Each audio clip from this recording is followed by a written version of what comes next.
Kyler Murray has entered his name into the 2019 NFL Draft, and all that's coming up after the bumper. What do you mean you don't subscribe to my son's YouTube channel?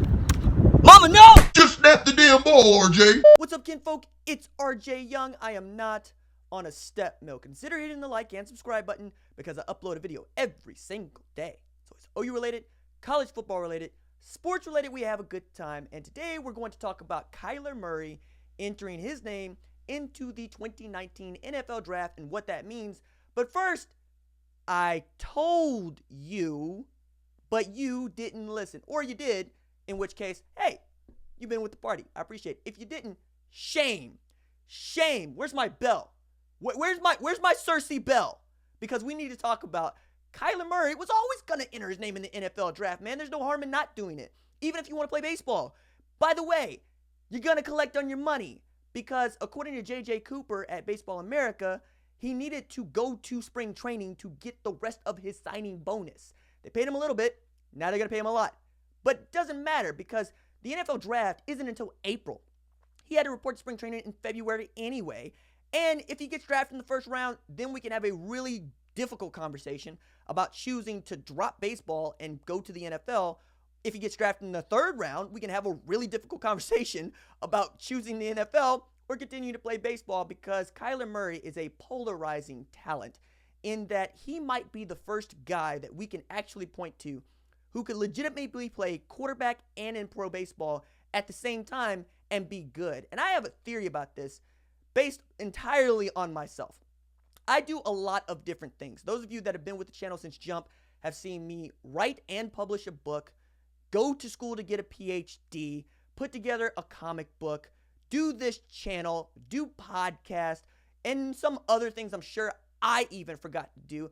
But I'm better at doing all of those things because I'm doing so much, right? I am balanced. Keeps me away from the depressive state that I can get into. I've talked openly about how this channel has done so much to help me mentally and how I love doing it because it puts me in such a good space, not just being able to talk about a thing that I love, which is college football, sports, Oklahoma football in particular, but also be able to do those creative things that my mind has to do. I mean, I'm writing, I'm working. If you follow me on Twitter, you know I'm prolific there. And I'm just trying to keep myself engaged and keep myself from going down that tunnel. And I think that Kyler Murray is such a dude when we're talking about football and baseball. I think that Kyler is the kind of guy who thrives being able to do both. And I think maybe if he was allowed to play baseball at Texas A&M, he might have been a better quarterback because I think he's been doing both for so long. He did both at Allen, Texas. He's doing both at Oklahoma. And in both instances, he thrived. I think that's a lot to think about if you are the NFL or Oakland, but you're also the NFL and Major League Baseball. So you get to say to a dude, no, we're not going to let you do both because we demand that you just be a specialist. And that's really what they're paying for. When they're paying you millions of dollars to do a job, you do the one job. Like if somebody wanted to pay me $1 million to just make videos, I wouldn't be doing anything else. I would just be making videos. They wouldn't pay me $500,000 to do videos or be on the radio, TV, whatever. That's what I would be doing because that is what they're buying, right? They're buying your sole focus. And I think that's why this is such a difficult process for Kyler Murray is he's not really a sole focus kind of cat. He's the kind of cat that can play quarterback and can play center field.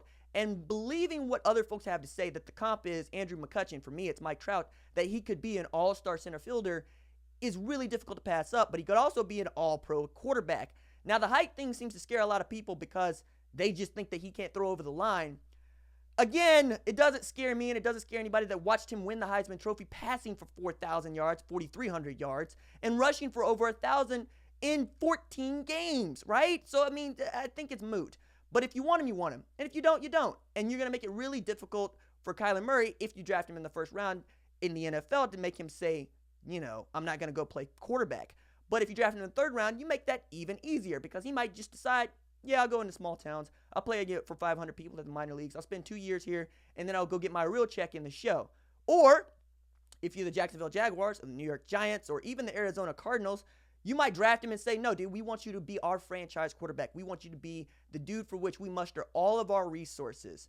and say, this is our guy, for better or for worse, going forward. We'll fire the head coach if we have to. We'll build the offense around you. We will do the Jared Goff, Sean McVay thing, and we will make it work because you are once in a generation talent, in which case I really do believe he'd be playing in the NFL in 2019.